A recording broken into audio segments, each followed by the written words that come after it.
Winter is coming. Might just be the cold. Winter is coming. It's cold outside. You don't know cold. Winter is coming for him. It's either me or this cold, and it doesn't appear to be going anywhere. And winter is coming. You look cold, boys. Tis a bit nippy. Winter is coming. Winter is coming. That's cold. Winter is coming. Mm-hmm. I'm cold. It's cold and it's wet. Winter is coming. You're crying because you're cold? You're a long way from home. And winter is coming. I imagine you might be rather cold. And winter is coming. No, that's all right, I'm fine. You're not. You're freezing.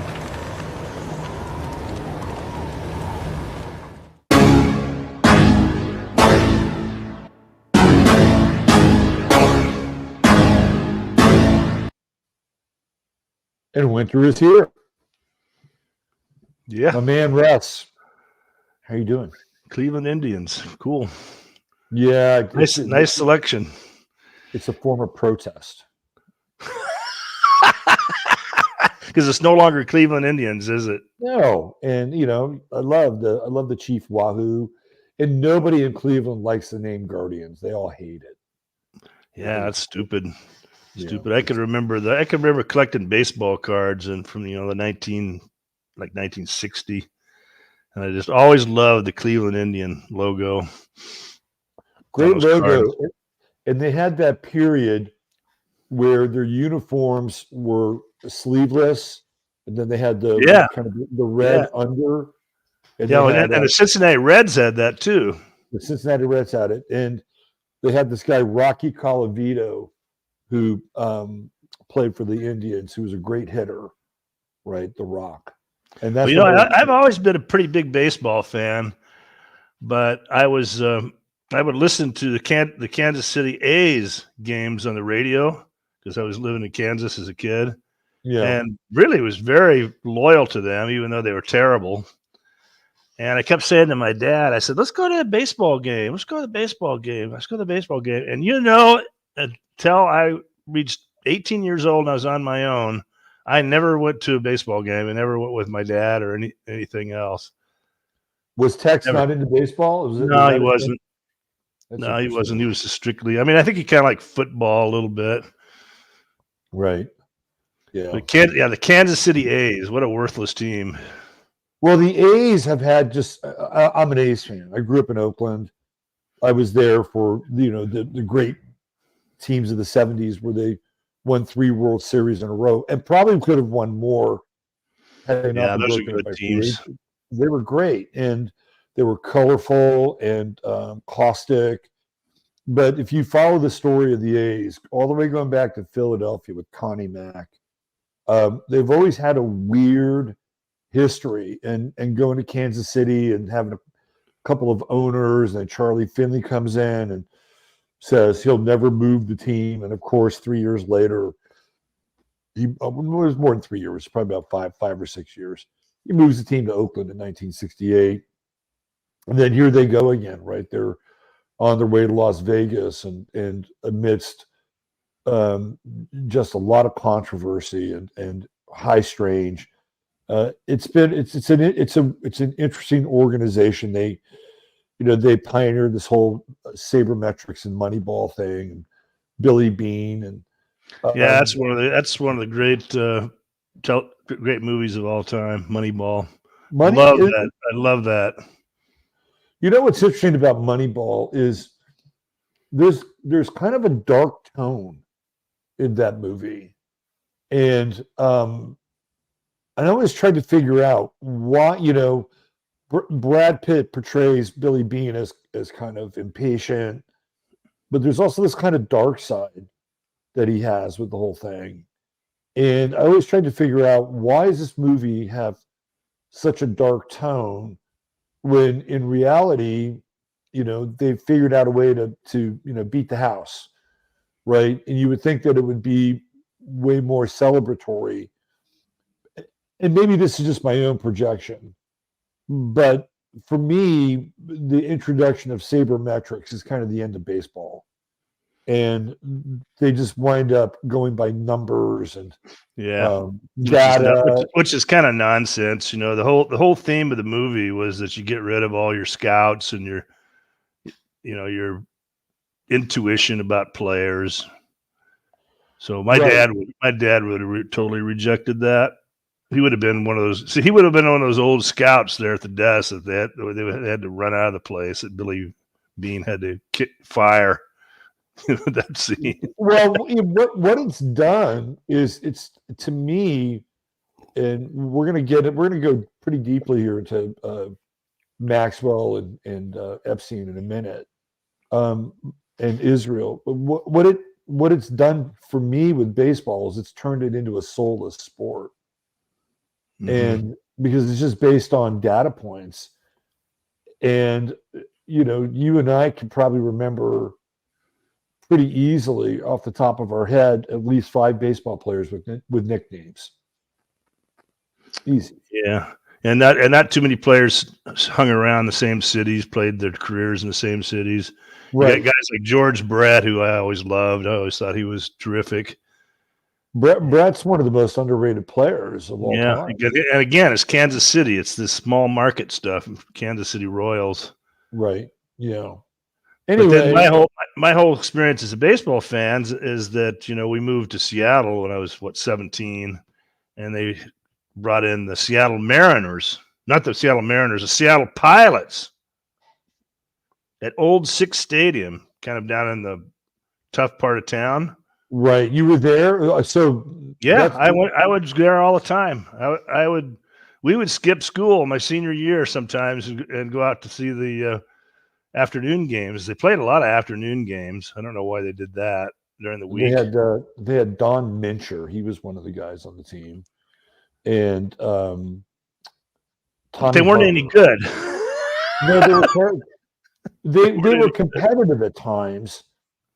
So there's the whole end game of the Seattle Pilots is really weird because Major League Baseball did not step in and help them, and they were clearly underfinanced. Right, they didn't have enough money to stay in the game, buy a new stadium, all that stuff. Right, but you really kind of think that Seattle was an up and coming market. Definitely, I mean, well, it was. But here's my point around the Pilots: is that they were set to play another year in Seattle, and then they were at spring training, as the Seattle Pilots, and then all of a sudden they weren't, right? Yeah. And it was almost like Major League Baseball said, where did they go? What happened to them? Well, this is where I'm going with this. Major League Baseball said, you're going to declare bankruptcy, and Bud Selig, who is from Milwaukee, grew up a Milwaukee Braves fan, wanted a team in Milwaukee. So he bought the Seattle Pilots out of receivership. And I've looked all over the place to try to find how much money he bought that team for. And I can't figure it out. But I guarantee you it was pennies on the dollar. And then he wound up moving the team to Milwaukee to become the Brewers. And then ultimately his goal was, and he accomplished this when he became commissioner of Major League Baseball, was to bring Milwaukee back to the National League. So he became commissioner of baseball and took my team, the Pilots, away from my town. That's right. Asshole. What an asshole. Bud Selig is a piece of shit. Okay? He's a total piece of shit. And at the end of the day, right, he was on this 3-team commission to vote as to whether or not the A's would be allowed to move. But then they promised Seattle a team, but the condition was what? They had to build a Kingdome, right? Right. Yeah. And so they brought they brought that in. I forget what year. It seemed like it was like 1979 or something like that. It wasn't that long. It was 10 years later. I think it was 2 years later. And the reason why this is almost always what happens. The same thing happened in Kansas City. There was a senator from Kansas City or Missouri who threatened baseball's antitrust status. And baseball's like, oh, don't worry, you'll get an expansion team. Right? So that's how the Royals got there. But then the Mariners expansion, the American expansion team was kind of miserable for a long time. They always kind of got interesting players. I kind of forget the sequence they got them. They got Jay Buhner. They were always stealing them from the Yankees. Well, everything changes for them when they get Ken Griffey Jr. Right. But not just that, Randy Johnson, and then all of a sudden, my son and I would go down on Sunday afternoon, and we would just walk down there and pick up tickets. They're cheap. That was back in the days when you could get cheap tickets. Right. Spend a nice afternoon watching baseball because we were big fans. Right. Terrible team, but we didn't care. We just like to hang out there in the bleacher, hang out there in the Kingdom and watch the games. And then we got a hold of some really good tickets just right down on the field. Right. And so then I'm trying to remember, they just kind of started bringing in these great players, and all of a sudden, baseball just late 80s just exploded in Seattle. Exploded. 89. Yeah, where they lost the American League Championship to the Yankees, but even that, where they had the best record ever. Oh, that's it. It was an amazing season, and the Angels were way out in front, right, that whole season, and then they went into this super nosedive and lost 24 out of 29 games or something like that, and allowed the Mariners to come back. But it was so intimate. It was so intimate with the Mariners that we were down there behind the dugout, and Jay Buhner was having a hard time hitting because he was chicken winging, bringing his elbow up as he swung. Right. And of course, I was coaching my son how to play baseball, and turning him into a pretty good hitter. And one of the concepts is to keep that chicken wing down, keep the chicken wing under control. So I'm behind Jay Buhner while he's doing his chicken winging routine. I yell at him. I said, "Jay, you're chicken winging." And he turned around and glared at me. He turned around and glared at me. And then he took the next pitch, and it was just a perfect line drive. He just took the elbow down. Did he look at you at first base and thumbs up? No, he just took my advice. He didn't thank me for it. He kind of glared at me. Okay, so I promise we'll get to the dark and dirty stuff here. But here's a story about Jay Buhner. Jay Buhner had the ability to vomit on demand. He could do it. If he wanted to, he could vomit on demand. No, I don't know why anybody would want to do that, but he would vomit on demand. So just for entertainment. I think it was at 89. What's that? Just for entertainment, or why? Why did he do that? Entertainment. He was he was different. Jay was different. So one day they were in the outfield. Vince Coleman was playing left field. Ken Griffey was in center, and Jay Buhner just decides that he's going to vomit on demand in right field. Vince Coleman sees it, and it makes him throw up. And then Ken Griffey sees Vince Coleman throw up, and then Ken Griffey threw up. So he had Jay Buhner triggering this serial vomiting in the outfield. So bizarre. But that's what baseball was like. Jay, you're chicken winging. That's what baseball was like, though. You had players like that. Hey, watch me vomit on demand. All right, Russ, should we talk about the dark side? Should we get into the dark side? Yeah, especially since they're headed for World War Zog. And boy, I mean, the evolution of this war since we started talking about this 2 months ago. And it's kind of interesting. Our second show we did on this, which I thought was really a great show because it was very prophetic. Yeah. Our viewership just dropped like a rock. We lost a third of our viewers And I don't think people that just tuning this stuff out, I almost kind of hesitated to even talk about it today. But it's really sad. Well, But it's big. Those views, those shows had, I mean, of course, YouTube is not always completely honest and forthcoming with the views, but the ones that they did report were fairly high on this end. The first one was. Yeah. The first one we did was. Second one really dropped off, but it doesn't matter. Who knows so let me just say this. There was a lot of graphic evidence in that second show. And a lot of people have in fact, somebody sent me a text around it. I think it was a comment. It was a comment in the video.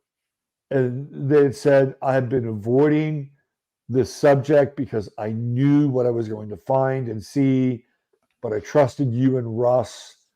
And oh my God, I can't believe what's happening, right? And it's visceral. It is hard. It's not just hard to look at, but it's hard to comprehend that it's taking place almost in a vacuum. And right. And you have to kind of go visceral. You have to kind of do things that trigger you a little bit. You just have to be a decent human being. And so I'm bringing some more to the table like that today. And so I'll just give you a warning. If you can't handle this kind of stuff, leave the show, because we're going to give you some more, because this is the real world. And this is kind of where we're headed.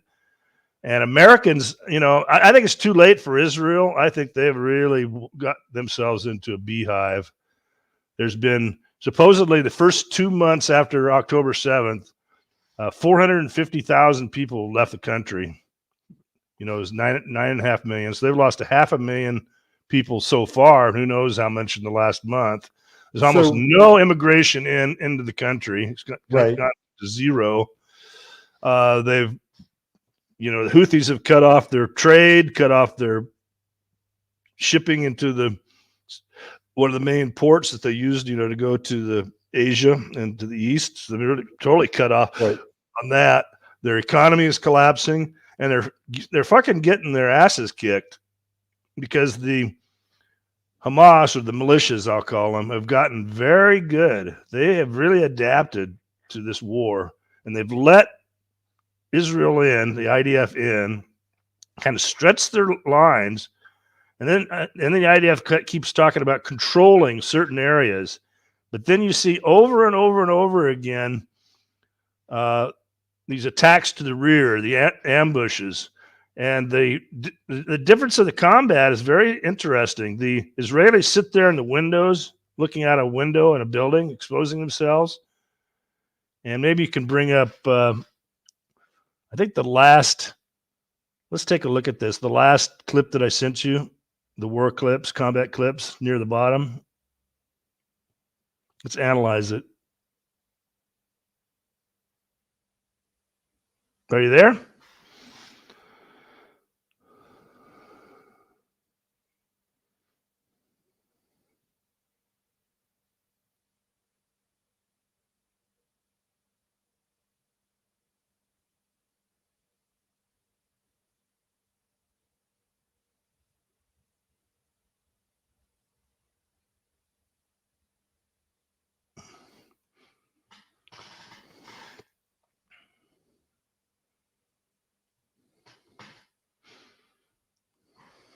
Sorry about that.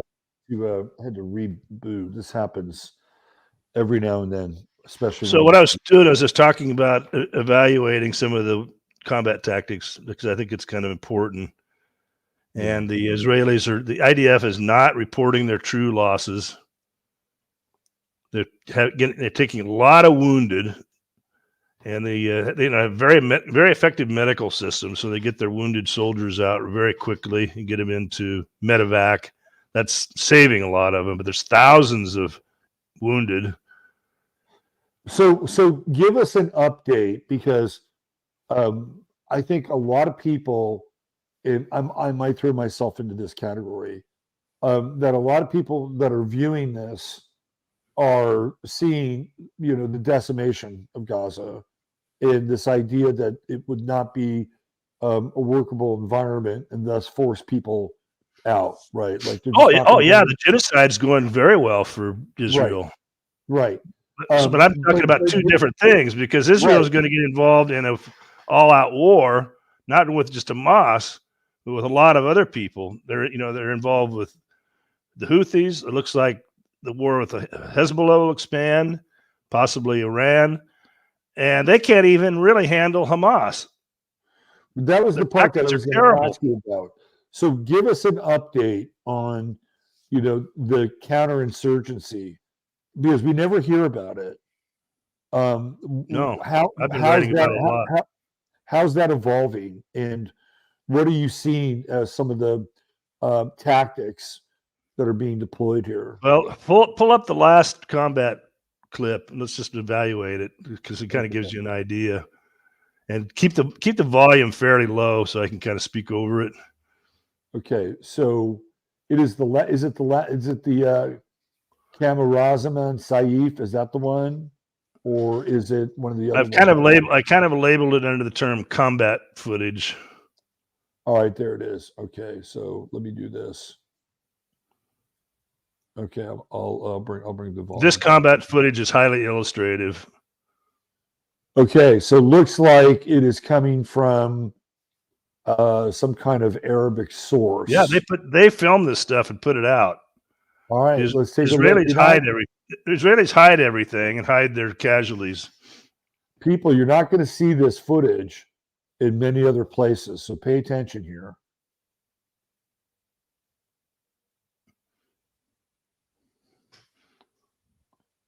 All right, so here we go. So you can see a tank kind of coming around the corner of this very narrow street, and everything's wrecked, and they got all these firing platforms everywhere. And see how far away from the window it is when he fires? Yeah. He's back away from the window. Now watch these guys just go through walls.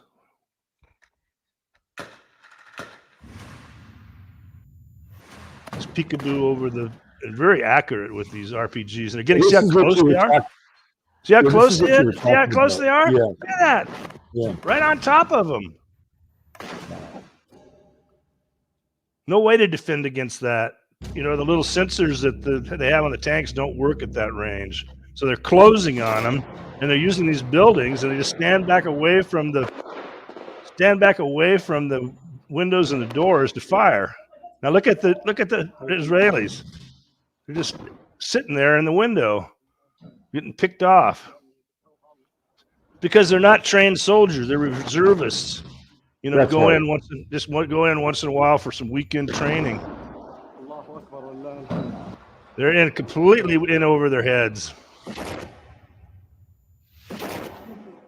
And they've reduced the city to rubble, which just makes it even more difficult for them to fight in. There's a whole bunch of them sitting there. That's IDF, right? Yeah. Oh, they're sitting ducks.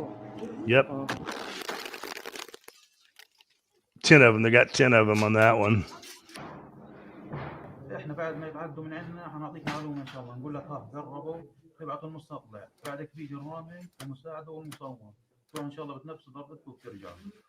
So you see them going through the windows and the walls? Yeah. Yeah. One building to the next?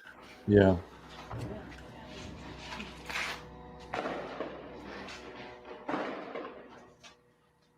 There they are filming it.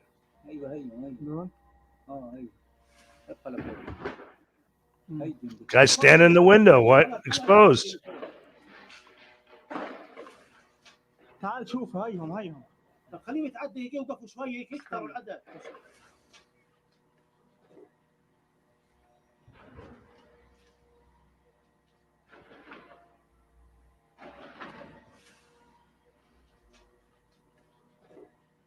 See how far back away he is from the firing pool? Yeah. Oh, yeah.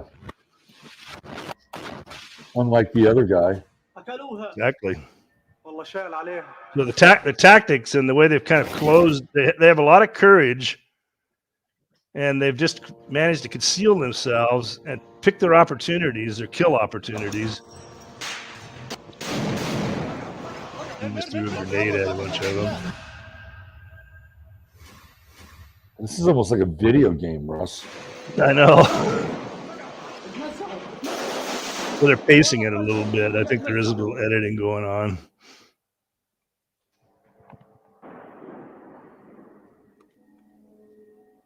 So this is part of the reality of what's taking place there. It's like this is and you know what, Americans, this is what's happening and going to continue to happen to the Israelis. They're just getting slaughtered, and sure, they're killing the population of Gaza. You know, that's part of the cost of this thing, and ruining their reputation for a long, long time. You know, ruining their optics. We're doing that, but meanwhile, the real story of the fighting in Gaza, they've been fighting since really the end of October, and they've supposedly captured about half of Gaza. But there's a map that kind of comes up. I post it once in a while from the Institute of War Studies that shows this blue area, and they'll capture a few more blocks. They'll capture a few more blocks, and then you'll hear these stories about these ambushes, you know, in their staging areas where their tents are, you know, where they're sleeping at night. Now, the other thing that's happened to the Israelis is there's been an outbreak of these skin lesions because they're in the sand and dust. If you look at the Israelis, they're always in dust. They're going around in their tanks. There's just dust everywhere. Right. There's these sand mites and fleas in there. Right. That once you get bit by one of those mothers, it's just almost impossible to treat you. Kind of leaves like a permanent scar. And so there's a whole bunch of casualties leaving from that. They're in a horrible environment that they've created by leveling the city. So this brings up morale. Like, how does this impact morale? Well, they had to pull 5 brigades out of action at the beginning of the year. And they pulled their main brigade, called Golani Brigade, out because of heavy losses. Pulled them out first, then 5 more. And so the question is, are they taking them, are they taking them up north to get slaughtered by the Hezbollah up north? So the only thing the Israelis can really do with the Hezbollah is threaten to level Beirut. They're threatening them to say, we're going to do the same thing to you in Beirut as we did in Gaza. And so that's kind of kept Hezbollah a little bit on their, holding back because they have some responsibility for the rest of the country. Right. So wasn't it 2016 when they went into southern Lebanon? Yeah. And got their asses kicked? 2006. 2006. But Hezbollah has come a long way since then. Even then, they got their asses kicked. But the Hezbollah they have. I mean, one of the things is that the thing I've been questioning all along, and I did a search of, I forget the term I use, American military inventories or stockpiles. And so I did a search, and if you look at the dates of all these articles from did we look at that on one of the shows? Yeah, we did. Yeah, we looked at that. So if anybody's been following us, you know that we've already established the United States as inadequate arms, inadequate munitions, in particular, bombs, missiles in particular. And so I ran a search the other day to kind of see what's been happening, because they're sending all these weapons to Israel and Ukraine. And what is Israel's munition capability? Complete blackout. Nothing since October. Lots of stories prior to October.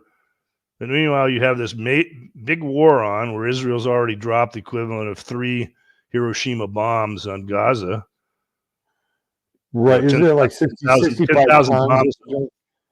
Yeah, 10,000 bombs a month or something like that. Right. And those are American bombs, right? Yes. Yeah. Ultimately, they are.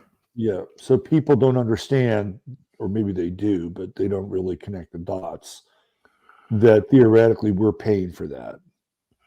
Yeah. And what would be the American strategy if they get into a war with, say, Hezbollah? bomb civilians?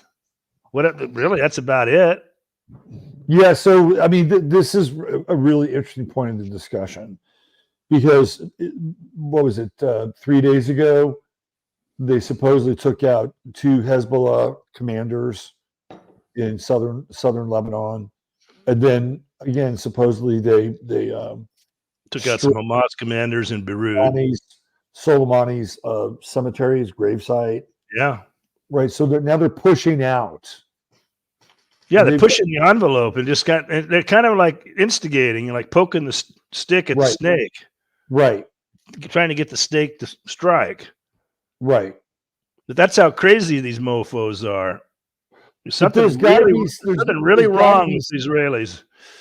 There's got to be some I don't think they're just going to like do it in a void and say, well, let's just go over here and stir this up over here.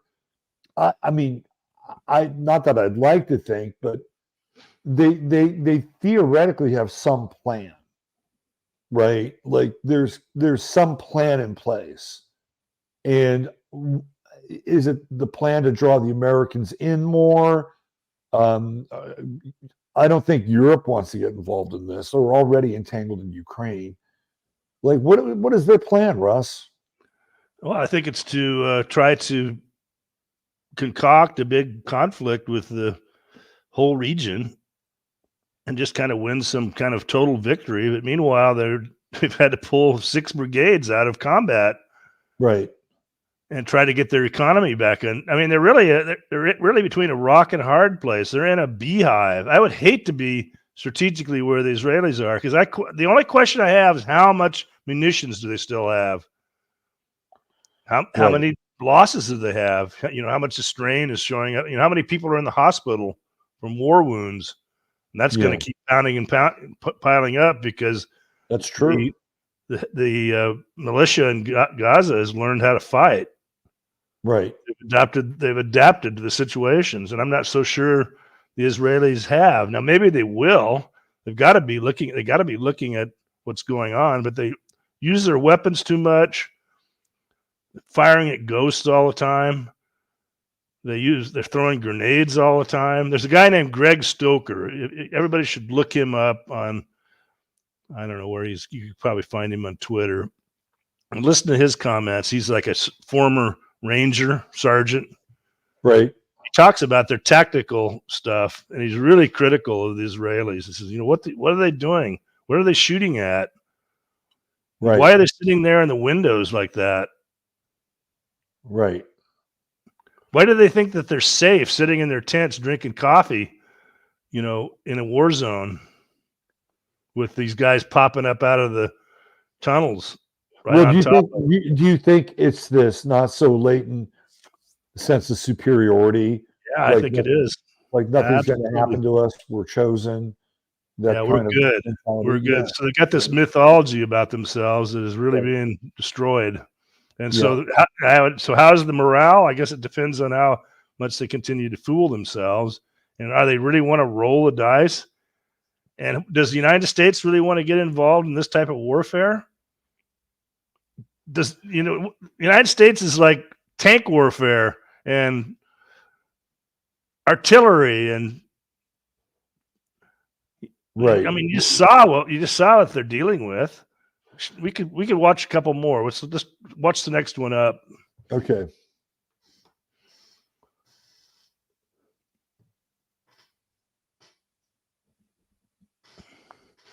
But if people want to see what the fighting really looks like, the Israelis put it up too.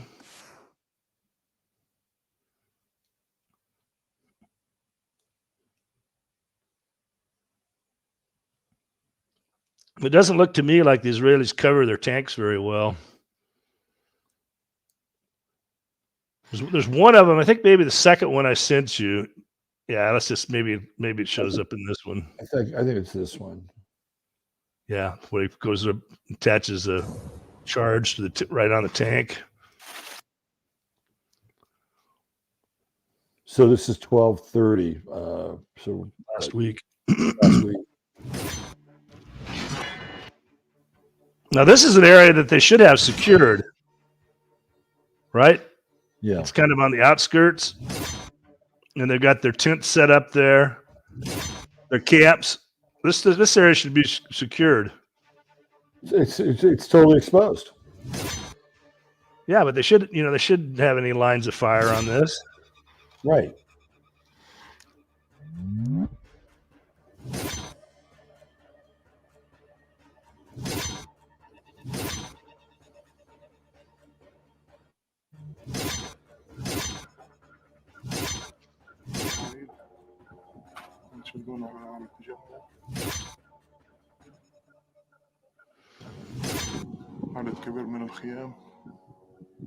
And they're all facing in the other direction. Yeah, smoking and joking. They've gotten behind them. So their flank is totally, their rear guard is totally exposed. A lot of this type of stuff. A lot of this stuff going on. Now look how they set the firing platform. Unbelievable. Look at this. Wow. It's like artillery stuck through these little holes in the wall. I don't know how you defeat something like this. I don't either. You gotta kill. You have to get engaged with them, almost hand-to-hand combat. The Israelis don't want to do that.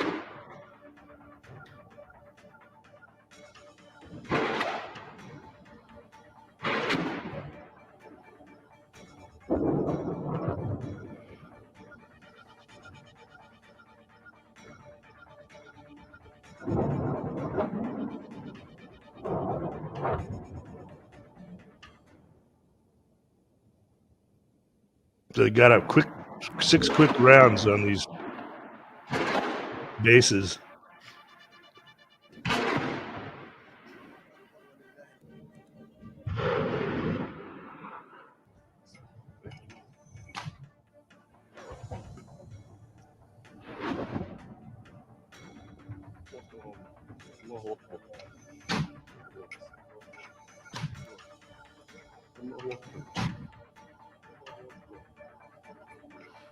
So they're going to fire off these mortar rounds, pick up their equipment, and melt through the walls and go through the building to another street, just like that. I mean, this is total guerrilla warfare here. Urban warfare. Urban guerrilla warfare. Okay, go up to the next one because this is one of them shows them actually attaching a charge to a tank, just walking right up to the tank, and or no, setting a booby trap. That show them setting a charge in a building. I guess that they know the Israelis are using this for shelter or for cover, and then they're just right on top of them, like in the building right across the street. And apparently it's just empty for a while. And the guy runs over across the street and puts this charge with a wire on it and runs back over to his, where the militia is, and then wait for the Israelis to show up and then blows them up. See if we can get that one. There they are going through the buildings. It's just so much like a first-person shooter game. Back away from the windows, just kind of careful.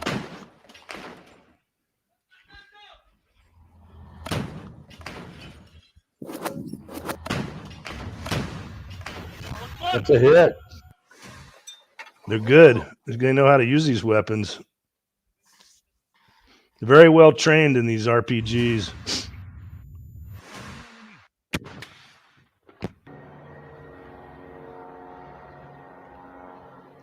It seems like there's no more than one or two of them at any given. Exactly. Yeah, not big situation. forces. Not big forces, just small little squads. Right. Now this area should be secured. They shouldn't be able to get that close. It looks to me like they maybe came out of a tunnel. Right. This isn't even in the urban area. This is out kind of in their encampments. Right.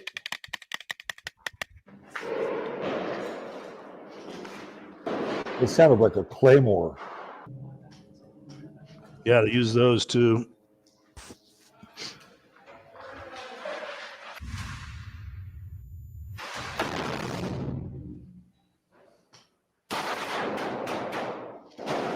But anyway, meanwhile, you got the Houthis that are completely strangleholded shipping at very little cost. So the United States to take down a Houthi drone, which costs $2,000, Yeah. spending $2 million. Oh, heck, this is the one I want to show you. Look at this. This guy's going over, just wiring this place.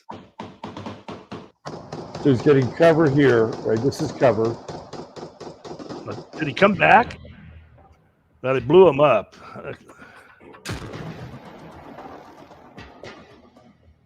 So there's the Israeli equipment. Not much left of the IDF soldiers. So this is their proof of life or non-life, right? These are their kills. Let's talk about the Houthis. I think they're the real wild card in all of this. I think because what they're doing essentially is they're patrolling the legal area right outside of their landfall, right? And they are essentially stopping ships from coming through. And the idea behind it is that these ships could have munitions, arms, whatever, right? And they're clearly in opposition with what's happening in Gaza. And right now, I think the United States and the Israelis and whoever else gets dragged into this has a real problem with the Houthis. Does the United States want to get involved in a conflict with Yemen? Right. Well, again, it's a question of munitions and the expense of the munitions. So it's asymmetrical warfare and everything's in balance. $2 million to take out a cheap drone. The Houthis will do that all day. Okay, here, we'll send some more of our drones up, shoot them down, you just run up the tab. And then they can't what are they going to do? Go up in the mountains, send a bunch of Marines up there and assault the mountains like Iwo Jima or something? Exactly. I mean, so you have another version of urban warfare that's just been set up all over the Middle East. And there are analysts talking about this, but I don't think I think it's just so far advanced in terms of asymmetrical warfare and advantage and the nature of war in the Middle East that these guys have been preparing for years. Well, yeah, I mean, this is one of the things I've talked about with the Houthis is that as a culture, they love to fight, right? They are a fighting culture. So does Hezbollah. Oh man, those guys. This is truly a resistance movement. If you heard, did you watch that speech by Hezbollah? It gives you clues of their mentality. Yeah. He said we're going. Basically, what they're doing is they're adopting mutual ethnic cleansing. This is really nasty stuff. Both sides. So the Israelis start in with the genocide of Gaza. So Hezbollah is now saying, just laying it right out there, our goal is to make life so miserable for you in Israel that you just pack up your shit and leave. Start getting on planes, boats, start using your dual citizenships and leave. And not have anybody come in. And man, that won't take long. No, I mean, no, it wouldn't take long at all. I mean, who would want to live in hell, which is really what it would become. And everybody they kill in Gaza just keeps reinforcing the need for this revenge and for this ethnic cleansing of the Israelis. So yes, they are after eliminating Israelis. It's clearly the threat is existential. Right. If you're an Israeli right now, you're facing an existential threat where you need to make a decision whether you're going to stay or not, or go someplace safe. And could this be extended to the United States? You know, this kind of asymmetrical war to the United States. So on the other side of that, let's say in the U.S. media, which by and large is generally pro-Israel, right? They will sell that to the Americans. They'll sell that to the American citizens. And they'll say, oh, well, you know, what they want to do is they want to wipe Israel off the map. You know, they want to ethnically cleanse Israel. They do. Right? They do. But they'll sell that to the American populace. Jimmy Dore has this saying, it's like, you're coming into the play in the third act, right? Like that's just like what you're seeing now. It's where you pick up the play. Yeah. Where you pick up the ball game. It's not where it started. Right. And so most people will just buy into that act of the play, and they'll say, oh my God, this is terrible. You know, we need to stand by these people. They're the most important ally that we have, et cetera, et cetera, et cetera. Do whatever it takes. Right. That's the response. Yeah, well, they're in a pickle. They've put themselves in a pickle largely through their own actions.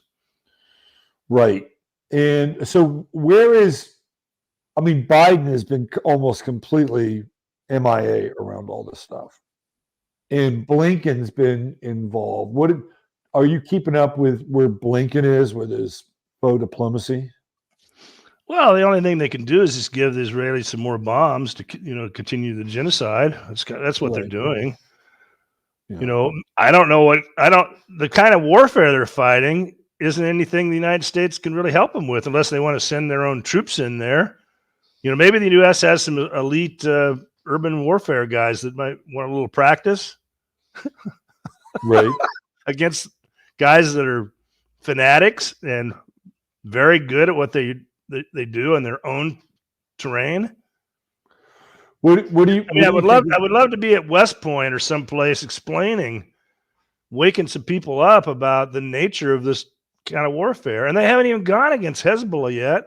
Hezbollah's got like 120,000 rockets and they just said it. He said in his speech, we're going to level Tel Aviv and all the cities around it. There's like a little triangle of them where 75% of the population lives. He says, if you continue to attack Beirut, we're going to level these cities and drive your people out. It's going to be hell on earth. I mean, they keep threatening each other. So are they just empty threats? Well, not if Israel keeps escalating and going into places like southern Lebanon and politically assassinating their commanders. I would say probably not. I don't think they're empty threats. Yeah, then, you know, like 2 hours after this Hezbollah speech, they kill a bunch of Iranians and some attack at the gravestone of Soleimani, you know, the gravesite of Soleimani. Just insult them. Right. And apparently, Israel, you don't need to stir these people up anymore. Once they swing into action, you're going to be in big trouble. Right. Yeah. How much weaponry do you have? How many soldiers do you have? How much can your economy stand? How long can you keep these reservists fighting on a couple fronts? Right. People who 3 months ago were computer programmers. So they must be talking to the ZOG, the Zionist occupied government, of sending Americans to go die in that situation. And then that should start to really concern the people in our audience. Let me throw this out there. And I've heard other people talk about this. But what if they're taking portions of these migrants that are coming in and running them through kind of a boot camp situation and saying, you want citizenship, you got to go fight? Well, it's already been proposed. Dick Durbin has a measure. Right. So now they become the cannon fodder. I mean, my family, my son's family or his wife's family, that was a cousin. He's 18 years old, cousin of my daughter-in-law. He was born in Iran. He's lived in the United States for 5 years. He's now in the U.S. Marines. So it's How happening. did that happen? He's not even an American citizen, but he enlisted. He enlisted. Yeah. Interesting. They took him. So yeah, they are taking them. Right. Yeah, I mean, but like that's just such a that's just such a gamble, because again, you have to invest in these people, right? That's more money, more investment. You got to train them, you got to feed them, you got to clothe them. Somehow you got to have an interpreter, right? A lot of these guys don't speak English. You'd have to have somebody leading them in their various groups who could actually speak to them, whether it's in Somali or whether it's Hispanic or whatever, right? So you had all these layers of infrastructure which cost money and investment. And what kind of return of investment are you going to get from these guys? And then you put them into battle against a bunch of fanatics who just are going to last stand guys. They're going to fight to the bitter end for their cause, right? And take you down. Hell, you might even see them switch sides. I mean, I wouldn't think that would be out of the realm of possibility. Well, it all comes down to morale. What's your morale when you get in and you start seeing the truth? You start seeing how brave your opponents are. You start seeing them being abused. Where they're going into Gaza and just taking the male population, stripping them down their underwear, and putting them next to, marching them off and put them into fields next to pits. Right. Where sure, some of those guys are sympathetic to the militia. Everybody in Gaza is sympathetic to the militias. You've done nothing to dissuade that. You've increased their support by your actions of just raining terror and bombs on civilians and children and women daily.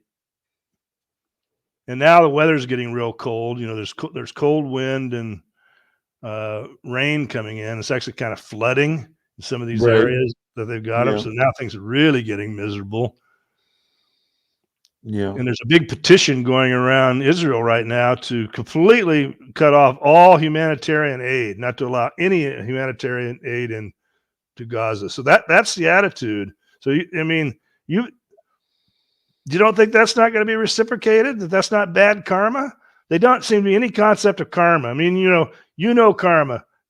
Let's talk karma a little bit. I'm going to turn that over to you. Well, so it's funny. I have very different opinions about karma, but my feeling is that if you act a particular way towards a group of people or person for an extended period of time, if it's positive, it will have a positive net effect. It's just a law of kind of spiritual thermodynamics, right? But if you go in the other direction and you consistently act in a way that is hateful, spiteful, angry, sadistic, at some point, that's going to flip back on you as well, right? Clearly, we've seen an amplification of that behavior in a way that we have never seen it before over an extended period of time. And then you throw in the internet and social media where it becomes ubiquitous and everybody can see it if they're looking for it, right? So there's no more hiding. There's no more finger pointing and saying, well, this is what happened. And, we have to do this in order to make our home safe and secure. No, not to the extent that you're doing it. When people see images of kids, with their arms blown off, or the wanton just well, the Israelis aren't really seeing that. So what the Israelis just need to start. Well, it's not the Israelis, but it's the rest of the world that's right. It, yeah, the right? United States. And watching people being massacred, or watching these celebratory dances, because they may have taken a building or something, right? I mean, all that stuff has happened to some degree or another in the past, but not to the extent that we're seeing it over an extended period of time. And when does the bad karma? When did the Israelis and the Americans realize when the bad karma is coming right at them like a freight train? Well, it may come in a way that's where it's least expected, right? There may be an event that has.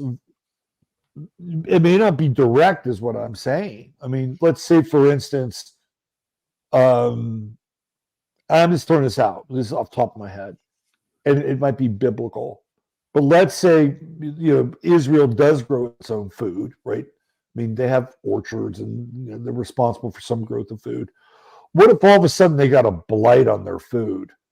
Or what if all of a sudden they had just like this huge swarm of locusts come in and devour sand fleas creating skin lesions? Right. So some of these things will happen as a byproduct of what's taking place locally. But usually when shit like that happens, you don't see it coming. You just don't see it coming. And you get blindsided by it. And in most cases, people don't connect the dots. Well, right? I saw an interesting clip that kind of leads me to believe that the Israelis look at this as this genocide as a patriotic war still. And there's a clip of a guy, he's now not a quadriplegic, but what is when you lose your legs? Paraplegic, right? Right. And he just getting out of the hospital, being wheeled out in his wheelchair after being severely wounded in combat. And everybody's lined up clapping, high-fiving the guy. So they're still honoring their soldiers. There's still a lot of patriotism behind this thing. So it's a little bit like the Germans, maybe, and the Russians, that everybody's really invested into this stuff. And both sides are invested in total destruction of the others. And I don't wish this on anybody, but that's the reality. It doesn't seem like it's de-escalating at all. And when I saw that they went into southern Lebanon and hit their command control and took out two of their commanders, I'm like, okay. Oh no, the three commanders they took out of the staff were Hamas in Beirut. In Beirut, right, which is Lebanon, right? It's in Lebanon. Yeah, Beirut, Lebanon. Central Lebanon. So they actually went into the big population center. Right.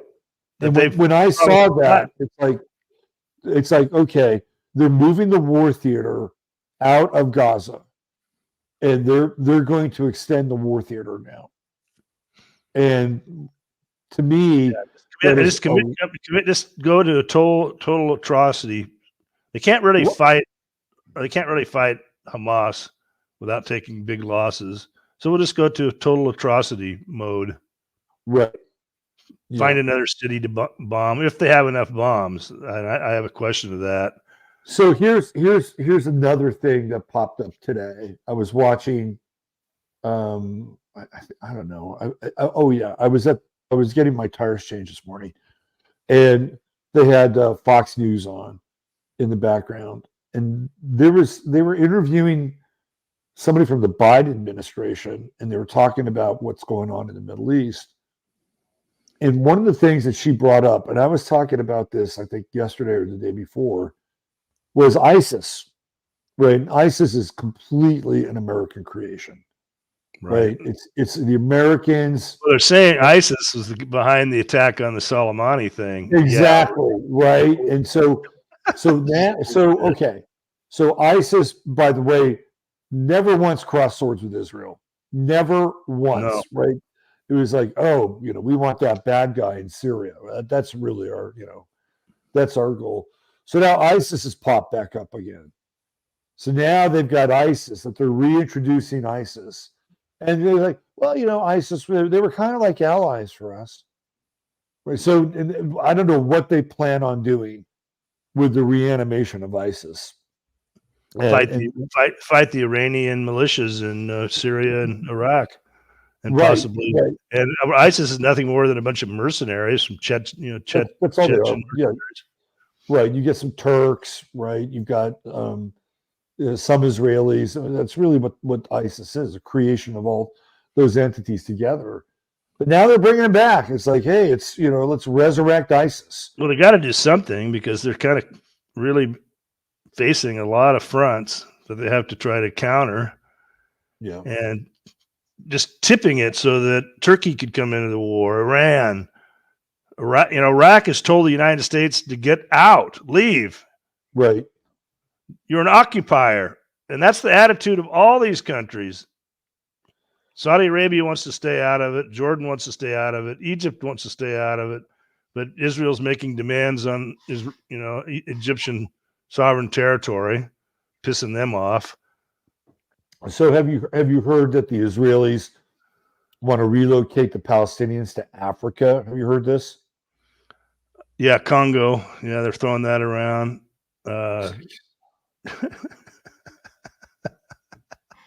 That might be propaganda. I don't know. It just seems too crazy. Well, we live in crazy times, right? Could you imagine being a Palestinian and showing up in the Congo? I mean, that would just be completely insane. Yeah, they wouldn't have a chance. They wouldn't have a chance. They would like going from the frying pan into the fire. No, they're going to try to send them to Europe and America. Oh, if Nikki Haley gets elected president, she'll meet him at the airport. Yeah, they're going to be displaced, and they don't have any place to live. Their city's been destroyed. Yep. They're not going to come back in and, who's going to pay for rebuilding Gaza?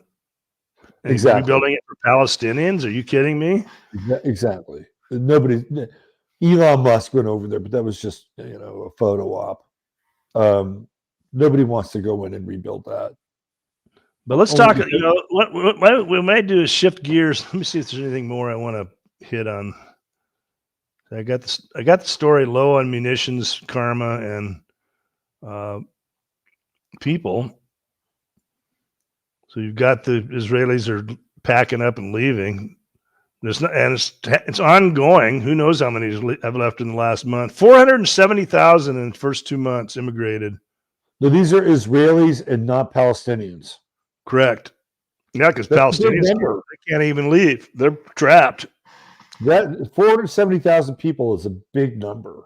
Yeah, out of a country of 9.5 million. That's in 2 months. So we got another month that's passed.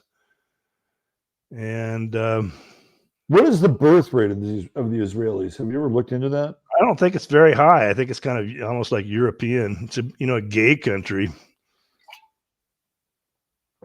Yeah, a lot of people. This is always one of the things that I find interesting and funny, right? Like Tel Aviv is one of the gayest cities in the world, and yet the Christian right, the dispensationalists, basically worship Israel. And they can't reconcile the fact that Tel Aviv is like completely queer. Maybe they just turn a blind eye to it. Just put their gaze upon Jerusalem, and that's it. Nothing else exists besides Jerusalem. But yeah, it is. It's notoriously gay. So now there's a story on the rape stories that. Haaretz has got a story. It says our investigation is we haven't been able to find anybody that's actually been raped, but maybe you're hiding out. Come to us. We would like to do a story with you. So all this time has gone by, nearly 3 months, and they're still trying to find people that were actually raped by Hamas. And that was part of the early news and justification to go in and do. Yeah, the New York Times writes a article right away talking about sexual violence. They're still pushing the sexual violence. It's a complete lie. Didn't somebody wasn't somebody questioned and then they recanted their story? Wasn't there a person that actually came forward? Well, the New York Times, there's some misinformation going on, so it's really kind of hard to know. It looked like the New York Times maybe retracted their story. Right. And now here I see somebody reader added context. The story doesn't seem to have been retracted. It's still up. So, you got to constantly just check. Anytime you hear stuff, you have to constantly click for yourself. Right. Yeah. So let me click this and see what the story, if the story is still up. Yeah, it's still up. So it hasn't been retracted. The New York Times still has it up. But Haaretz is asking for actual victims. Why should that be so tough? Why should that be so tough? Haaretz is at times actually engaged in some honest reporting, isn't it? Yeah, they kind of do. But I think they're pretty controlled. So well, you've got Haaretz and Times of Israel, which are the two main publications. I'm just kind of flipping through some of the things I spotted and sent to you. There's CNN reporting in Gaza. The CNN staff member described how their policy works in practice. War crime and genocide are taboo words. Well, of course, Israeli bombings Remy Brulin. Yeah.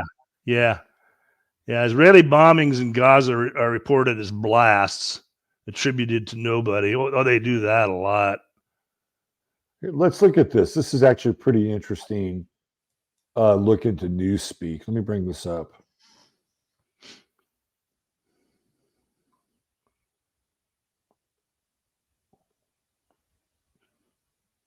It says the CNN staff member described how the policy works in practice. War crime and genocide are taboo words, the person said. Israeli bombings in Gaza will be reported as blasts attributed to nobody until the Israeli military weighs in. I see that a lot. Yeah, quotes and information provided by Israeli army and government officials tend to be approved quickly, while those from Palestinians tend to be heavily scrutinized and slowly processed. So obviously one side has the jump, right, and has the ability to draw first. Now, the European media like BBC and Sky News out of Australia, in interview situations, they'll challenge the Israelis. They seem to have something going on. I've seen that in a few of those interviews. And the Israelis get very upset. They get very indignant about, well, how dare you? You don't understand the situation, and they go in for hyperbole, like lots of hyperbole. Well, they'll trap them. They'll get them in traps. So here's another story. This Daniel Bugaslaw. New internal CNN directives force all Israeli news through the network's Jerusalem bureau, subjecting it to oversight by the IDF censor. CNN also hired a soldier out of the spokesman unit to cover the aftermath of October 7th. So they're just running their coverage out of the Jerusalem.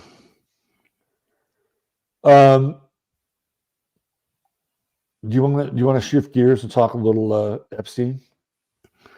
Yeah, I kind of wanted to lead off. The list has come out. Of course, everybody has known that Alan Dershowitz is on the list. He's kind of like frequent flyer type guy. Right. But it's always with his grandkids. Yeah, he's always got some bullshit story that why he's down there so frequently, and kind of poo-poos his relationship with him. Right. He says Alan Dershowitz says that Lady Rothschild introduced him. Yeah, you sent me that. Let's put that up here. How big is this shit show? Now there's one little interview that kind of ties into the rape story, just to kind of show how Dershowitz operates. Where was that? Hold on a second. This is from, looks like Laura Ingraham is interviewing him here. Let's bring this up. I can't think of somebody that I revile more than Alan Dershowitz. I'm sure there is, but I'd have to think. Got a couple really good examples of his little shtick. You know that he wrote a book called Chutzpah? Yeah, but it doesn't surprise me. This is a guy that got Klaus von Bülow off, right? Well, yeah, he was Jeffrey Epstein's lawyer. He was Jeffrey Epstein's lawyer. He pulled all the strings for him. Yes. And he doesn't apologize. He says that's what the good defense attorneys do. Well, he's kind of right. You know, if you can pull some strings, I guess that's what you do. All right, let's play this. I can't believe I don't know the answer to this question, but I don't. Do you still represent you know, him? And when did you stop representing him, Epstein? No, I stopped representing him when the deal was made, and I haven't seen him in years. And, you know, if his lawyers call me and ask me a question about the deal, of course, as a lawyer, I have to answer that question. Look, I was introduced to him by the Lady Rothschild. The people he hung out with at the time were the president of Harvard, the provost of Harvard. Yeah, my relationship with him was academic. We went to conferences. We had seminars in his office. None of us had any inkling that he had this other life. And as soon as we learned about it, obviously, all of us ended any kind of a social relationship. I then became his lawyer. I'm proud of the fact that I represented him. I represented a lot of controversial people, and we got a deal. Some people criticize the deal, but you can't criticize the defense attorney for trying to get the best deal possible. But I want to categorically again state, I never met this woman. She made it up completely. I will continue to say that till the day I die. And when I die, my children will continue to say it. It's a total categorical lie. He's smiling the whole time. Right. Well, there's another one that I can't find it. It's just a classic where he's on the frequent flyer list and somebody's asking him about it, and he changes his topic to Jewish women being raped on October 7th. Even though they just continue the narrative, even though that's being cast into doubt. He's such a shitbag. Well, I'll show you one of the best of all. Let's just watch this. It's like 1 minute. It's just such a classic. Then we can kind of close on him. I think he just illustrates a Jewish elite power to me, Zionism. Let's see. You sent me this Norman Finkelstein clip. Yeah. Started at 18 and a half minutes. Let's watch that. 18 and a half? Yeah. We don't need to watch the whole thing. Okay, just 1 minute at the end. It's a classic. Being Dershowitzed. So they're talking about his book, and Finkelstein wrote a book, a counter book about to Chutzpah, where he accused Dershowitz of plagiarism, misrepresenting the facts, just making stuff up, lying.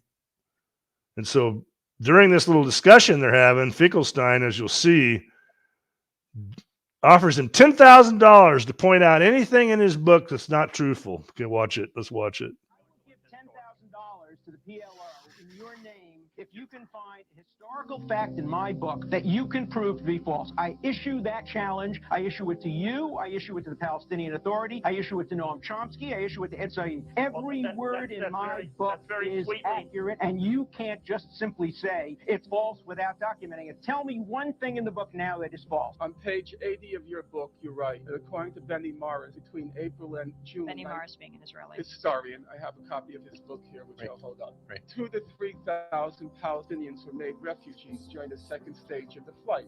Okay, I'm looking at page 256 of Benny Morris's book, Righteous Victims, A History of the Zionist-Arab Conflict. Altogether, about 200,000 to 300,000 Arabs fled their homes during the second stage of the Exodus. Between 2 and 3,000 and 2 and 300,000. Now, you could check this many times, Mr. Dershowitz, but you're really going to have to pay the $10,000. He's got it in his book. Okay. 2,000 to 3,000 people were like 200 to 300,000. So he just tries to slip that by people. That's on purpose. Dershowitz says everything with such a sense of righteousness. Yeah, I know. Right? He's just got to be the ultimate sociopath. It's kind of how they operate. I mean, this is a good lesson for everybody. If you just act outrageous, kind of play the victimhood card a little bit. Oh, the raping of the Jewish women on October the 7th. deflect everything. And And meanwhile, everything they're just with utter conviction. sleazeballs. Total utter sleazeball. conviction. That's all you got to, and somehow that's supposed to sell it. And he's apparently quite good at it. Oh, so let's go a couple layers deep with Dershowitz. I've heard that he is in possession of copious copies of videos that have been taken in the various Epstein Maxwell locales. So whether it's New York or the island, right? He has all these videos. And somewhere he bragged to somebody about this. And it's called insurance. Mm-hmm. So he has goods on everyone. Right. So this is why I think he thinks that he can say things with utter conviction, without impunity, because he knows he's got the goods on all these people. Like they can't do anything to him. So that to me, that's the level of how deep Alan Dershowitz is embedded in this, if that's true. Well, if it's not him, it's BB certainly is involved in it. Well, I've heard it was him. He had Barack, because he had Barack guy he was a frequent flyer. Barack spent a lot of time in the New York place. Yeah. It's like a network of agents.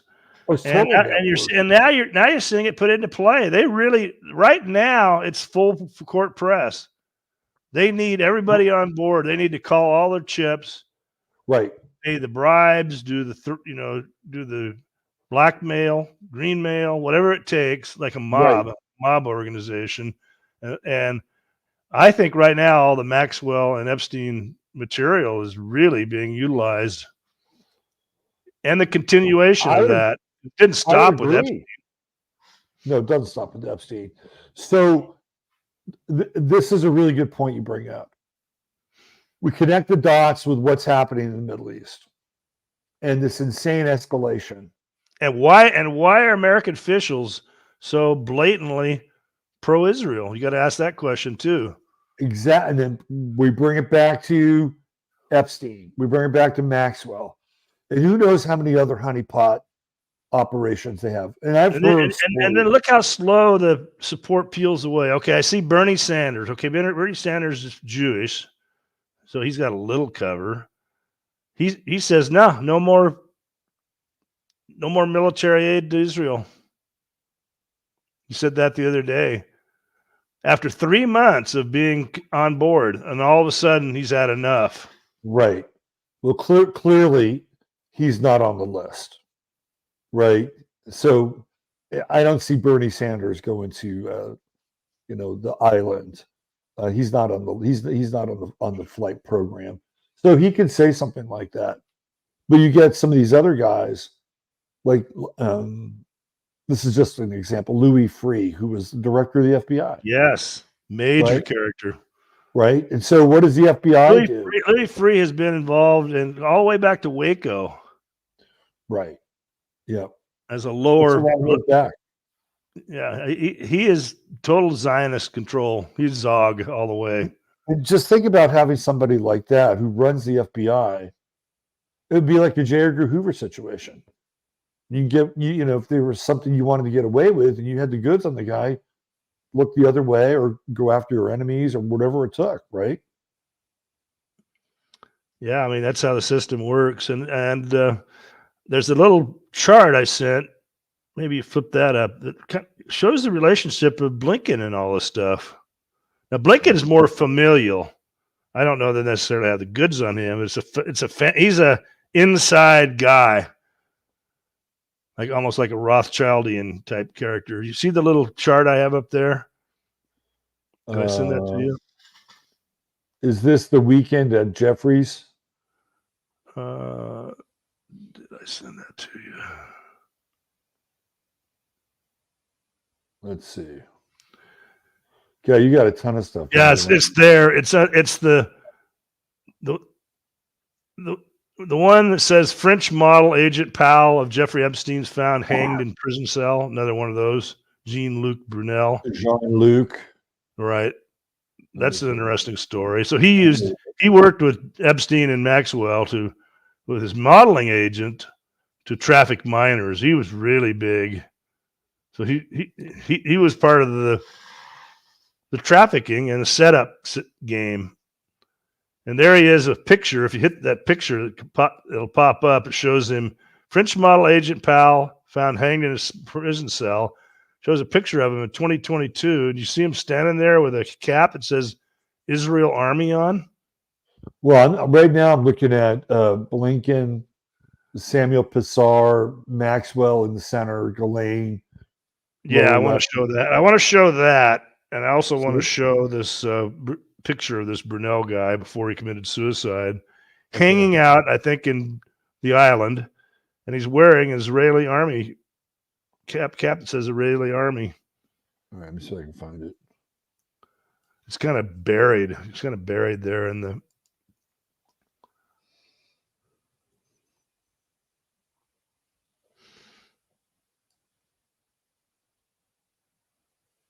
Right above the. It says Weekend at Jeffries, and then it has the montage of. Yeah, here it is. I found it.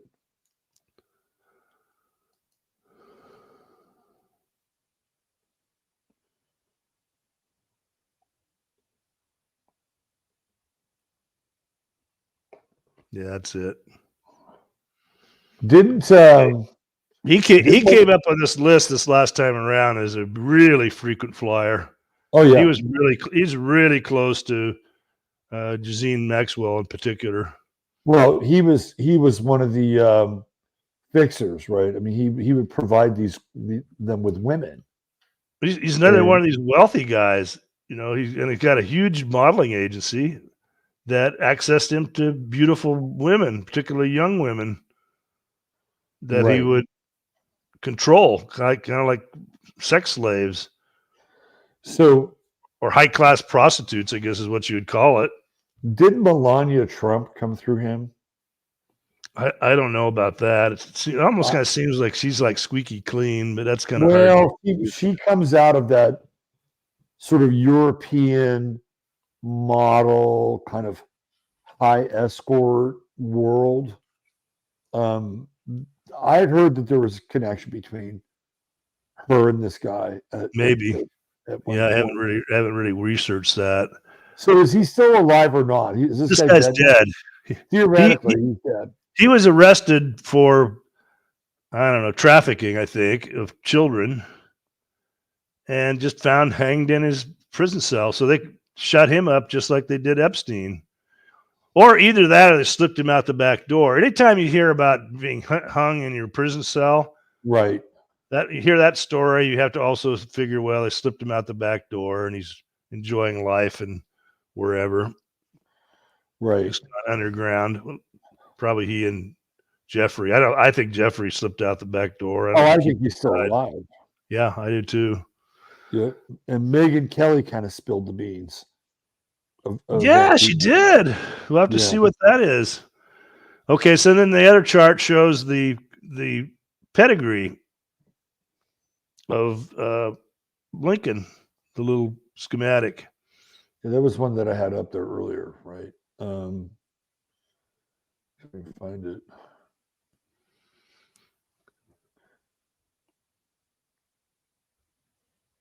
It's kind of right there with the same articles. Yeah. So here it is.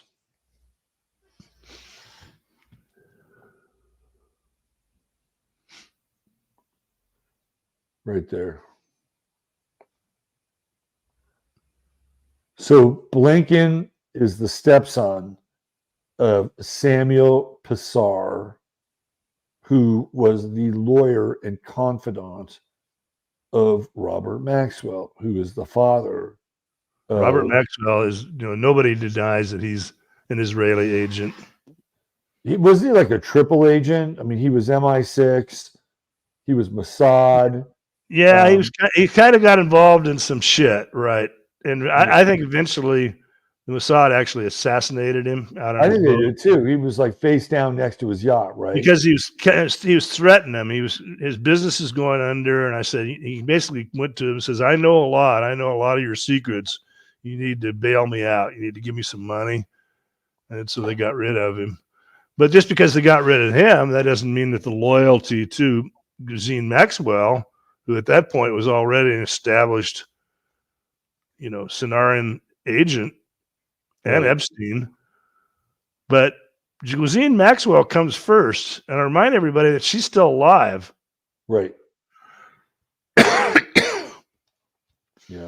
They were a team. They were a team, but I think Ghislaine Maxwell is really the big character. I think she's clearly has the familial pedigree when it comes to the Mossad, right, and intelligence, and all of her sisters are in weird shit too. Yeah, right. It's not just her, it's clearly a family business.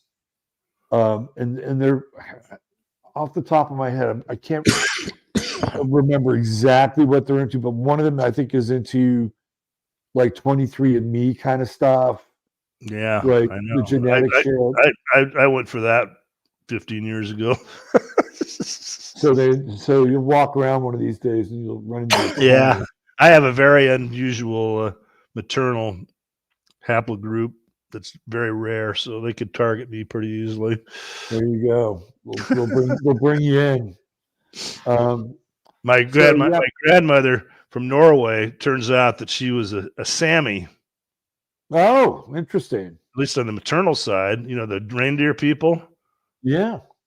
They came from Tromsø. I was doing some, looking at where they were from, and I go, Tromsø. Oh, okay, Samis, reindeer people. Cute lady. Yeah. Really cute lady.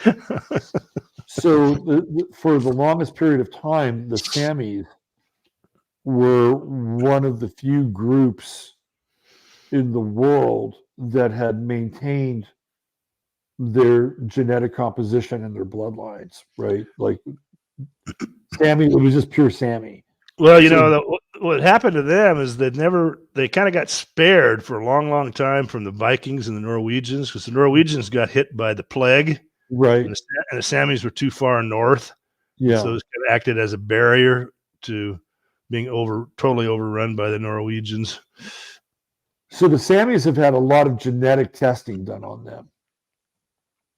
And because their genetics are really pure, right? For whatever reason, they've become sort of, I don't know, I won't use the word pride. Petri dish, sort of like they've become isolated, a group of interest. Yeah, indigenous isolated people. Absolutely. They're always 23andMe has always contacted me for genetic research, and I think it's because of that particular lineage. Sammy, that's interesting. So Maxwell is, I think we agree, she's the brains behind the outfit. It's important to note, it's important. People kind of look at Anthony Blinken and go, "Oh well, so what? Another Jewish appointee, dime a dozen." But look at the role he's playing. Right. He's not independent at all. He's totally at the beck and call of the Zionists. Right. That's no accident. Yep. And again, just to put this into perspective, and what we were talking about earlier, where it's interesting that we're seeing all of this begin to emerge at the same time this war is escalating, right? I mean, I think it's really fascinating that these two events are happening simultaneously, one for cover, but on the other hand, if you're somebody who could be fingered and impacted by your participation in that, and you're in a position of government or power during a time like this where the war is escalating, it's like, hey, don't forget, it's getting real close to the surface here. We need your vote. or It's Showtime, yeah, Yeah, because exactly. that's the only way to explain how they're able to get away with a genocide and just have people in the United States, then leadership just go, la-di-da. So Stephanie Ramirez threw this in about Blinken. His father was ambassador to Hungary and is originally from Kiev. So it's another Blinken layer. And of course, we know that. So here we go. This is mind blown that I'm the only one. If you wonder if the Epstein line story list is a psyop, how do we know Epstein was not just another mass character? Those on the list, vile or regardless. Well, I think it's a real operation. I've always thought way even before this really hit the news in a big way. I said, "Come on, these guys are in the game, the espionage game." So, from what I understand, this is from what I understand, that the new, like, the different places had different clientele for specific reasons. And the New York place was for mostly like political and like, Hollywood connections. The island place was different. And the island place was where a lot of scientists would show up. And you have people like Marvin Minsky and, of course, the weird Stephen Hawking, but there are others, right? And the idea was that they would compromise the scientists for patents. Like, that's what was going on in the island. So they had these different venues for these different operations. And, of course, the one in New Mexico was actually more of a laboratory than anything else. But I do think something was going on, and I do feel like the latest batch says that Stephen Hawkins was a party animal. Right. I mean, that's just hard to visualize. They got a picture of him there. The Hawking story is so weird, though, too, right? Like, how could they keep a guy who has ALS alive for 20 years or something? I mean, it's just weird. I always felt like the Stephen Hawking stuff was a psyop, kind of a psyop. But who knows? I mean, maybe there was a version of Stephen Hawking that was, kind of alive, and I don't know what the hell you do with ALS in these people. I mean, it was just like you can barely swallow food, if not at all. Right? What other kind of take him down to Virgin Island and give him some attention. He probably wasn't a wild partier. He just probably got a little attention. Right. Life, probably kind of a nice gesture in a way. Well, he's clearly the recipient of a number of memes now, because it's like the memes of Stephen Hawking are going crazy. I like memes. Yeah. Yeah, I mean, this whole thing is fascinating. And what people have to kind of understand and remember is that this is coming out of a suit from Virginia Roberts against Ghislaine Maxwell, right? This is where all this information, redacted and all, is coming from. Yeah, and it's sort of being repeated. It's just now they're providing more names. It's the only difference. Right, right. A lot of the names I don't even recognize. I don't even know who they are. And one of the things that I've talked about before, it's probably a discussion that makes some people uncomfortable, is that when you look at the New York operation, which clearly was run by Ghislaine Maxwell, that they had girls who were 15, 16 years old, anywhere between 14 and 18 years old. And they were girls from pretty good homes, right? Like, these were girls from upper middle class homes. Well, they recruited a lot of them through this Brunel guy. Well, that's the European side, but in New York, what they would do is that these girls would self-recruit, And for them, it was like, yeah, I'll do a rub and a tug or whatever. Well, they set him up in a really nice apartment owned by the brother of Epstein. Right. Then you had the Wexner house, right? I mean, but they would make money. These girls would make money. And then they would go back and they would live their lives, right? And a lot of those girls would self-recruit. They'd go out and recruit other girls. Yeah, most of them are pretty loyal. Most of them never said a word. And the girls would say, well, where did you get that purse? Right? How do you afford that purse? Well, I'll tell you if you're interested. And so you're dealing with, again, like in that New York locale, girls right between the age of like 14 and let's say 18. I think something different is happening in the island location. And you get some of that in the island location because Virginia Roberts talks about it. But I feel like there's something darker going on there. Florida, they're kind of like almost like trader girls. A lot of that. Right. Yeah. Different type. Yeah. And people also have to, understand that this isn't the only operation that's been being run to blackmail and extort people. I mean, I've heard numerous stories of politicians who go to Israel because, Israel wants to take them there and, give them like a nice little junket.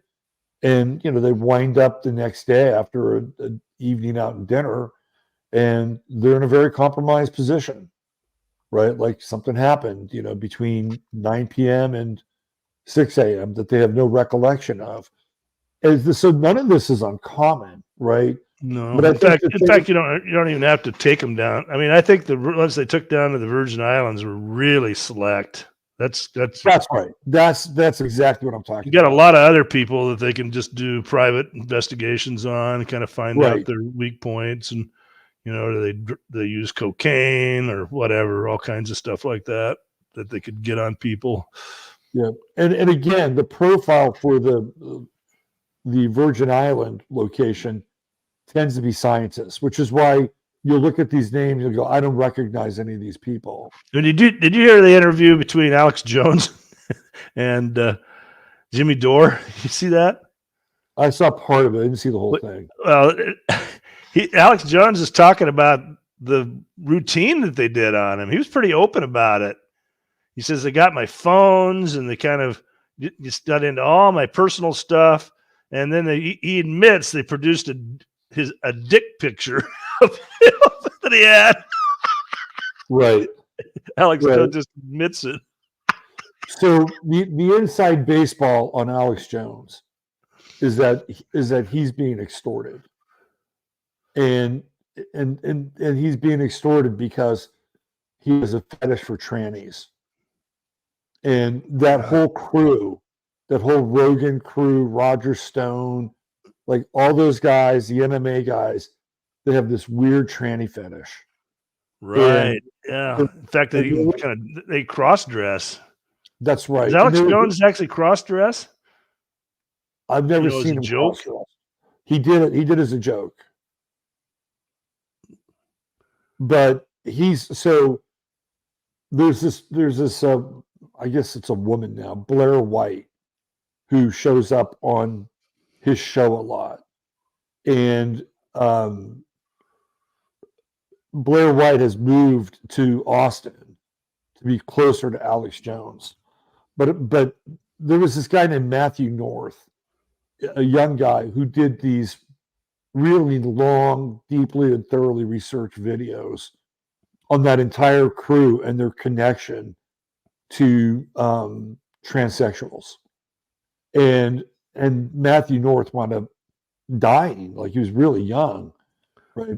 Alex Jones revealed a lot of what they went after. He kind of talked about they just went after all this private stuff during discovery. Well, he's giving you a little bit of truth.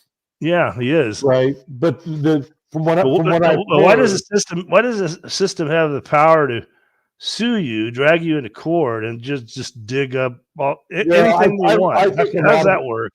I think a lot of that is window dressing, honestly. And the system is broken. We know that. I mean, at a moment's notice, anyone could be thrown into a Kafka situation that, we have kind of no understanding of how we got there or how to get out of it, right? I mean, I don't think that would be uncommon. That's just part of the system, and it's been around for a long time. But I think Alex is compromised because he never talks about Israel. Never.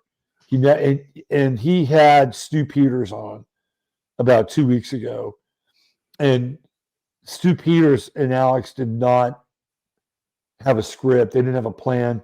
Stu Peters showed up, and Stu Peters immediately went in on Israel.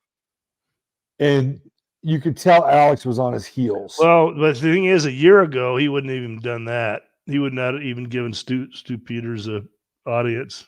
And he did it with brother Nathaniel too. Brother Nathaniel. Yeah. Brother Nathaniel. I love that guy. That was interesting. And Alex Jones is very kind of patient with him. Brother Nathaniel gets kind of loud and emotional. Yeah. But he tried to Alex Jones tried to defend Israel in some of Stu Peters' claims, and he kind of looked foolish actually when he tried to do that. Oh yeah. Yeah, it's like, Alex, come on. Well, once you start talking about it now, and it kind of comes out into the bright light, right? Exactly. You can't really defend it. You can't defend Israel. Come on. So I mean, what can you? About the only thing you could say is, well, not all Jews are bad. Well, okay, so let's move on and talk about what the bad ones are doing. Right. There you go. There you go. Anyway, it was just an interesting exchange, and it felt like the exchange of somebody who was compromised. Like he had to go there. Like he had to defend that position. And you could just tell it wasn't truthful, because truth has a resonance, and you could be the greatest sociopath in the world, like Alan. Well, but he's talking about it. It's more out in the open, and it used to be, as really the world has changed. It's no longer hush hush to talk about Zionism, Jewish. No, even though they're trying to legislate the fact that you can't talk about that's all they have. I mean, it's an intimidation is almost like if you're intimidated by them or you're fired at by them, it's almost like a badge of honor. Right. Yeah. And there are so many people now who are questioning, this idea of reality, or questioning sort of the common narrative. Well, this is how it's always been. This has been going on for thousands of years, and it's a conflict that's never ever going to be resolved. Right? They're starting to question that. But they'll go out and get people. They got that Harvard president. They got the Harvard president, that gray lady or gay lady, on right. Stuff all these academics are doing, plagiarism. But they got her. They managed to get her because, like you say, they got the goods on everybody. In this case, well, we have a plagiarism. And so she got backed into a corner and would not capitulate under that congressional kind of like hearing and denouncing genocide. Well, they were asking her a bunch of trick questions. Right? And so she didn't take the bait or tried to answer the question in a way that was not going to completely answer the question the way that the person wanted it. And meanwhile, you have Alan Dershowitz, who is the head of the senior guy in their law department, one of the major law departments in the entire country, is just plagiarizing all the time. No, a plagiarism and making stuff up like Finkelstein pointed out. Joe Biden's a plagiarist, and he's the fucking president, right? Martin Luther King plagiarized a number of his speeches. Plagiarism is not uncommon. What got her in hot water is that she didn't bend the knee. Right. That's what got her kicked out. And it wasn't plagiarism, would have been something else. Right. There would have been something else, but she was not bending the knee. And what I think is fascinating about that case is that you have a bunch of conservatives who applauded it. They're like, yeah, because they're going after her for being woke. So hey, we have a woke president, and we got her. Right. Now I don't really care what happens to this lady. But they don't understand the conditions under which she had to resign. Yeah. Right.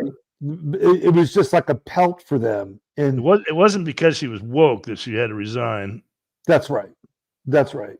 And you have people like Patrick Bet-David and his crew, and they're all, high-fiving each other because of this. And it's like, dudes, you don't understand what's going on here.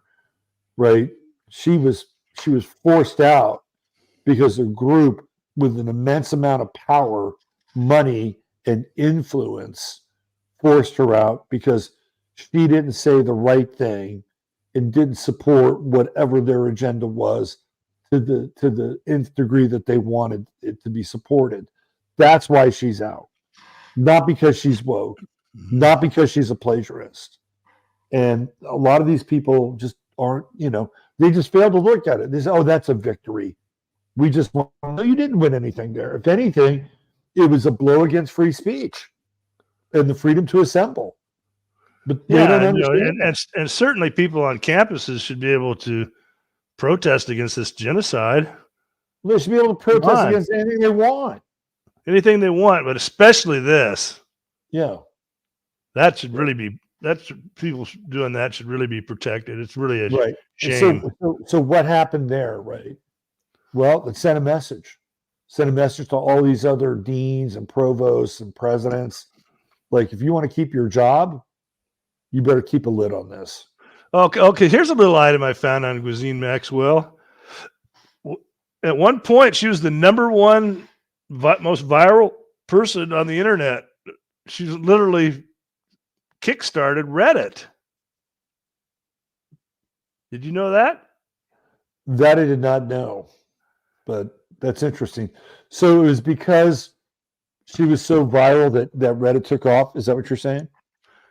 Well, she had she went under the avatar Maxwell Hill. Oh, I've seen those. I've seen those posts. And people always ask who she is. Well, it turned out to be her or her crew. Not just her. So she was the first person to rack up 1 million karma points on Reddit. And I could tell you, and I was for a couple of years, I was real active on Reddit. I kind of figured, especially our conspiracy and some other places, for some reason in my lame brain, I thought this is a way for me to build an audience. And boy, was I mistaken, because I was just attacked and downvoted and shadow banned. They would ban me and then they'd bring me back, just playing. And so for her to get 1 million karma points, it was all manipulated. Well, I read some of those.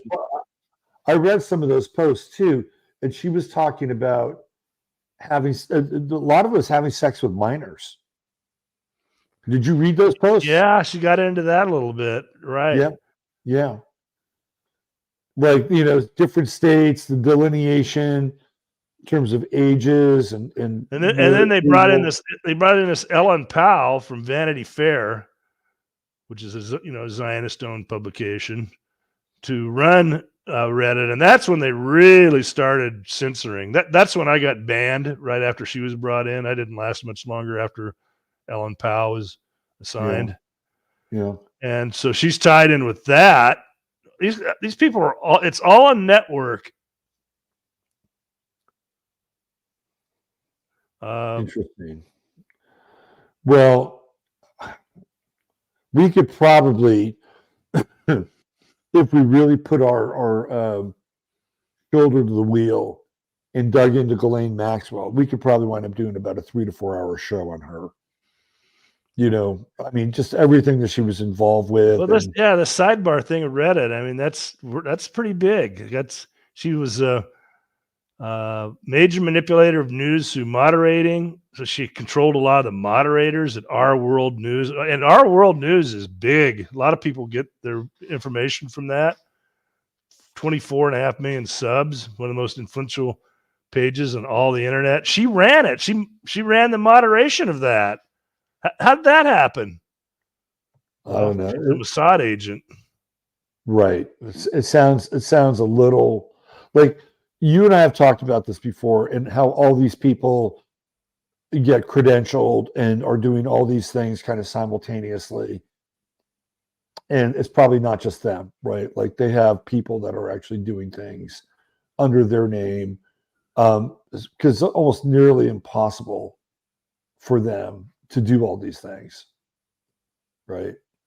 Yeah, there's some things that she did. She promoted legalizing child porn. Yes. And so that's pretty controversial. That stuff was on Reddit. Like she complained about overzealous child protection laws. Well, she's a child trafficker.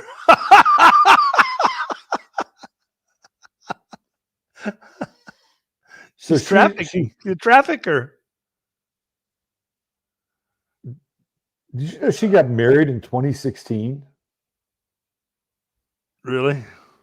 Some guy by the name of Scott Borgerson. Right before she ends up going to prison. She had another researchers linked her to another identity on Reddit, which is very active on the same Reddit page as Maxwell Hill. So she had a kind of like a sidekick lurker. Why was she doing it? Control. The entire honey trap operation they ran in the real world was all about controlling people. And through controlling people, they could control institutions. But as we know, too, this is actually Sam Parker. He'd write some pretty good stuff. But as we all know well, too, today, the era of extreme internet censorship, it's not enough to merely control institutions. Strict control of information and narratives is essential, too. Maxwell's operation wasn't just about capturing the agency of powerful individuals. It was about capturing the minds and hearts of the masses. So that's probably one of the main things she did. Yeah. Literally ran Reddit. Nobody talks about that. So here, check this out. This is related. This is her sister, Christine Maxwell. So Christine Maxwell is the creator and the co-founder of Magellan, which started off as Excite, which was a web portal and a search engine. And Magellan it curates all this content. Like you can join Magellan. A lot of these documentarians use Magellan. So she's got her fingers in all these different kind of internet nodes. Yeah, it seems like the Magellan content I've seen is pretty slick, real slick. Right, so, but Christine Maxwell's involved with a lot more than that. She's got connections with Macmillan Publishers, the Vincert's Internet Society, the Santa Fe Institute. So she's got kind of the cyber world staked out. And then there's Isabel, the other sister, and who worked directly for her father. And she's also involved in Magellan as well. And then what else has she got going on here? Maxwell was president of ComTouch, an Israeli American email messaging and security company. Hello. Yeah. It's a family affair, right? Yeah. The company went public in NASDAQ in 1999 and then changed its name to Cyrn, C-Y-R-N. From 2003 to 2004, Maxwell was invited by Bloomberg Capital to become president and CEO of Incognito, renamed PureSite, an Israeli web content filtering software. I mean, it's amazing how busy these people are. They're just busy people. In some ways, you got to kind of admire them for just being able to get their tentacles into all this stuff. Oh, absolutely. Maxwell was a member of Israel Venture Network, IVN, an organization founded in 2001 by Eric. But they're all turtles on a fence post. They're put there. They're granted entry into these positions and areas of control and power. Huh. So she was married to Dale Gerasi for a while. That's interesting. Dale Gerasi's father, Carl Gerasi, was one of the inventors of the birth control pill. So, which I knew that. And then she married some guy named David Hayden. So both of the sisters are involved in these companies that have connections on an intelligence side of things with Israel. Yeah, right. I'm trying to remember the one sister's really involved in some, I kind of forget what it is, some surveillance shit. Yeah. Not a lot on one of the brothers. Work with Maxwell. Well, they're going to have to pull out their whole bags of tricks now, because I think they're really they've bit off a beehive, and they don't even know how to fight urban warfare. They're just used to the privilege and the, being set up and given things that, and now they're encountering fanatics with RPGs and AK-47 assault rifles and Claymore mines. They can't handle it. That's when things get very real, right? And all very this real, yeah. And all this is happening in the backdrop of a country, being this one, that is completely void of leadership in the midst of an election cycle, right? Like I mean, if I were Israel or I were a global group, this is exactly the period that I would want to stage something like this in, because there'd be no leadership. Yeah. Right. No leadership whatsoever. And so you'd have a much greater chance of doing whatever you needed to do and getting whatever resources you needed without any kind of pushback. I think it's interesting, this whole Blinken thing, though, that you stumbled onto, and the connection with the Maxwells. Well, I'm just curious if they're going to get American boys to die in these wars that are going to be fought. I think they'll go the migrant route before they do that. That's what I think. Fill them up as mercenaries. I don't think you could run a draft prior to an election if they plan on having an election. I don't think that would be a very smart thing to do. But if we kind of extend our vision out a little bit and go past 2024, 2025, 2026, there's no guarantee that any of these things will be resolved in the near future. So a lot of this stuff is, we're entering into, kind of unknown territory, particularly past 2024.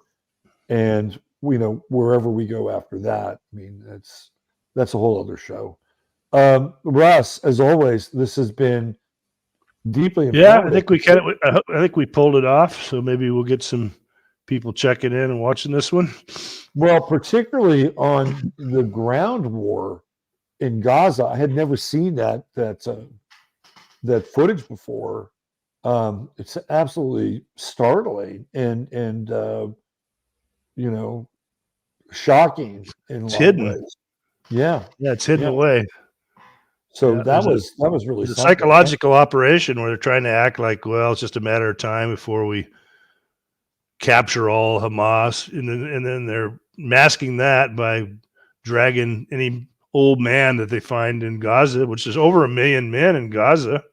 Lots of candidates for stripping them down to their underwear. Right. Yeah.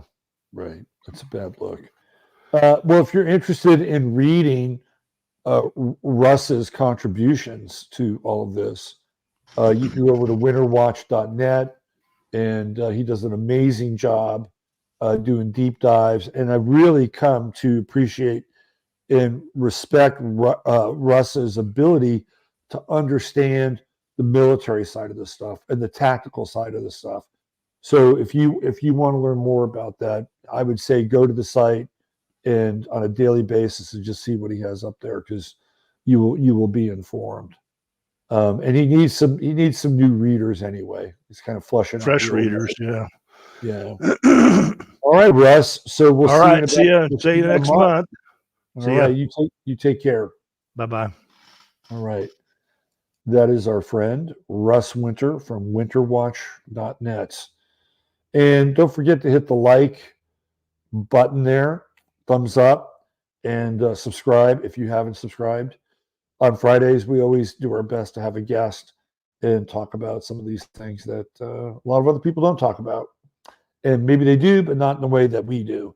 And next Friday, I will endeavor to have another guest. I have one at the top of my brain and just have to connect some dots, and I guarantee you'll enjoy the conversation. In the meantime, enjoy the new year, and I'll see you guys on Sunday night for Sunday Night Astro Live, and for the members over on Zoom tomorrow. And I'll be sending out another little kind of reminder thing for people that haven't gotten it. All right. Use your head in order to discern what's real, your heart to discern what's possible. I'm Robert Phoenix, and from Russ Winter, we wish you all good. Bye for now.